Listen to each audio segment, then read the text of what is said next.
Hey guys, thanks for coming back for the third game, or the third match at the John Vivar Memorial Tournament.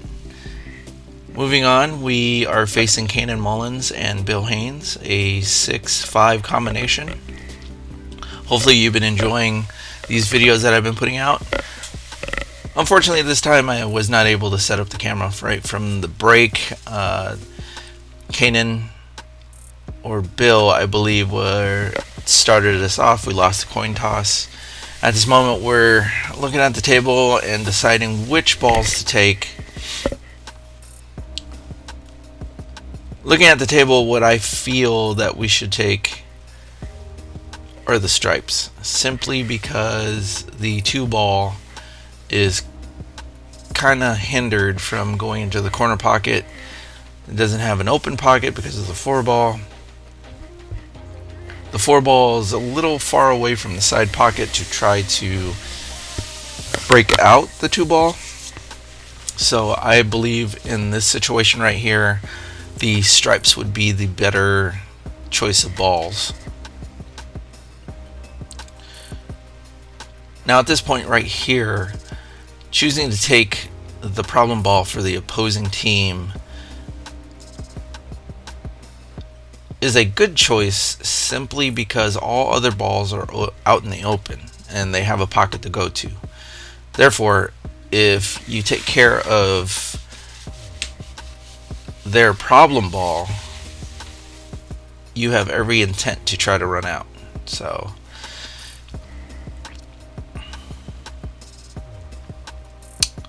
unfortunately, I think we only had one piece of chalk to share between the two of us, and apparently I have no situational awareness of where I am, and so I'm standing right in front of the camera so you can see the calic in my head. Back to the action. So I'm thinking that I need to shoot this 10-ball, but instead of rolling forward or even a center, I'm going to put a little bottom here. That way I can get over to the 9-ball, so that way my partner BJ has a chance to shoot the 9-ball into the corner.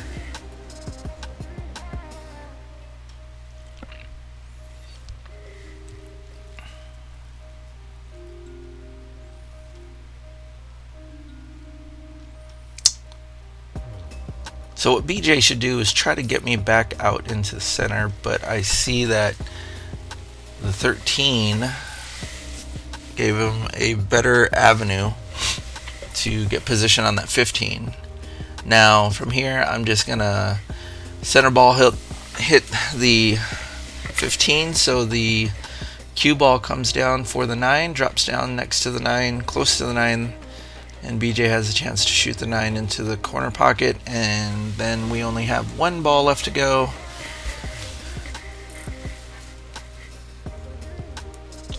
And as long as BJ gets me on the pro side of that stripe ball, I should be able to try to get position back onto the 8-ball for a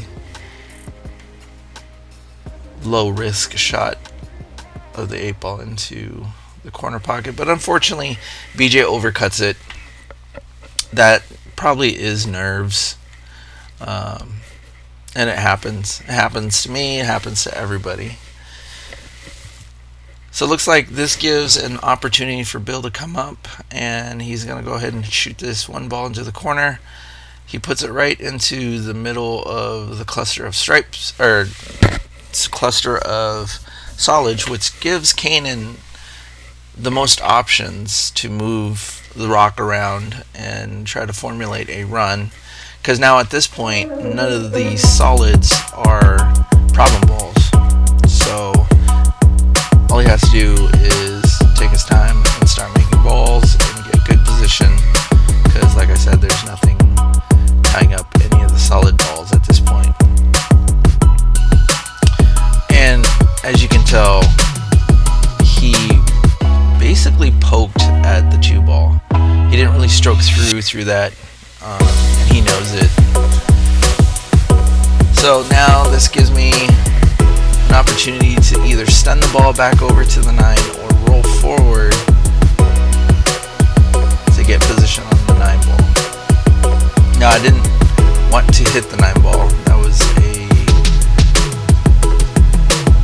accident, but not totally unrecoverable.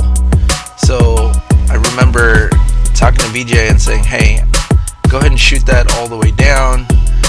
Don't worry about how you shoot it, just make the ball nice and easy, don't lose control of the ball. And he shot it very nice, actually. He bumped the 8 ball just enough and gave me a pretty good cut of the 8 ball back into the corner.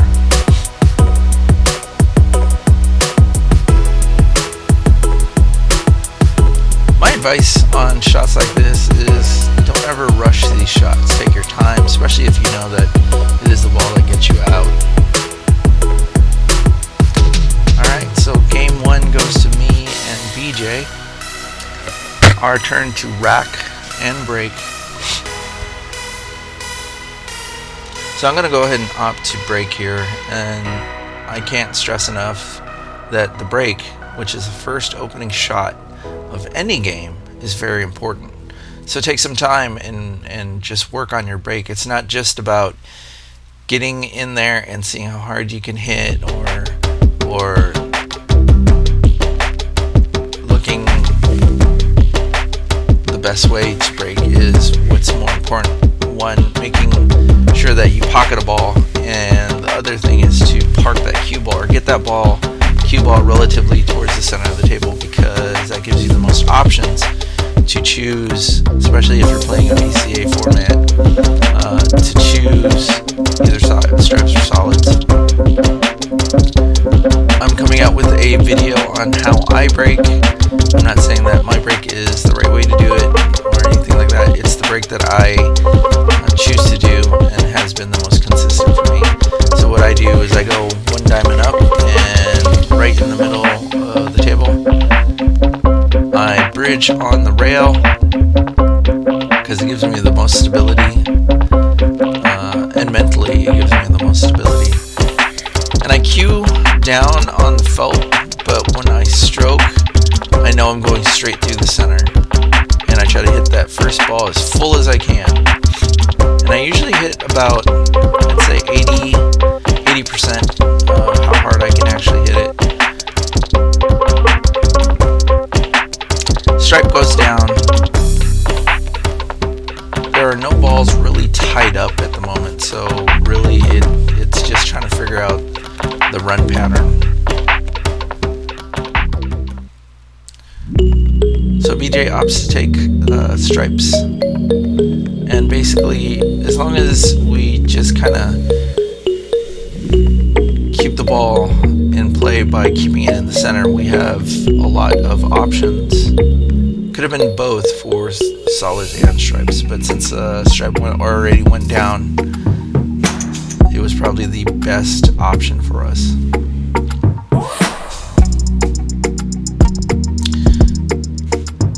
BJ go ahead, shoots this ball into the corner. I would have liked if he would have rolled forward just a little bit, but he decides to stop it. But then again, it's okay because now I have the 10 ball and 15 ball to choose,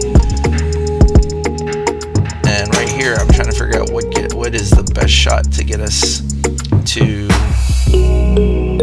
the stripe ball that's on the other side, which I believe is the 13. So I decide to shoot the 15, center English, roll back forward to either give BJ an option to shoot at the side or all the way down table.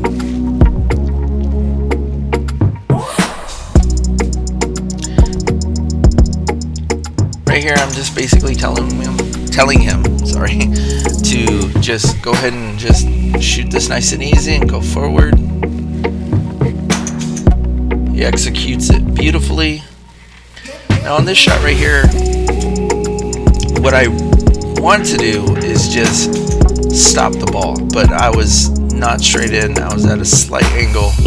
So I'm going to hit this at pocket speed, and what I want to try to do is back it up a little bit, but I don't want it to sit onto the 8 ball, because far too many times you're shooting your last ball and you're trying to hold a position for the 8 ball, especially if they're close together, and you end up rocking the cue ball right onto the 8 ball. So right here, I'm just trying to back it up slightly and then try to get him positioned so he can shoot the 8 ball into the opposite corner. Now, right here,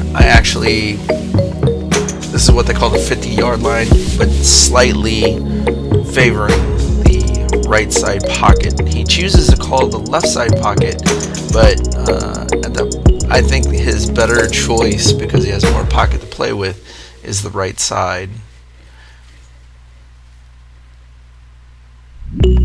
And he hits it beautifully right down the center of the pocket. Outstanding. Good job, BJ. And that was a break and run. Hey, look out for the 4th match that will be coming out soon. Thank you very much for watching. Don't forget to like and subscribe. And we'll see you on the table.